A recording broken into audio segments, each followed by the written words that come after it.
if you think about it, right, when the Witchcraft Act of 1957 came in, people say that all it did was demonize our cultural practice, Mm. right? But what they don't understand is the impact of the demonization of that cultural practice.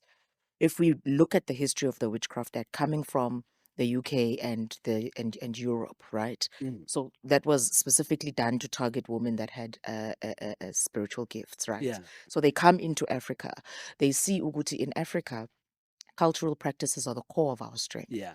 and back in pre-colonial times, most people that were healers and most people that carried that relationship with the earth were healers, and most of them were women, right? Mm. So you're bringing in patriarchy, you're bringing in the demonization of women, you're bringing in the demonization of culture, you're bringing in the demonization of our connection to nature, right? Mhm. And our connection as women is the strongest connection because we are the carriers of womb, we are creators, right?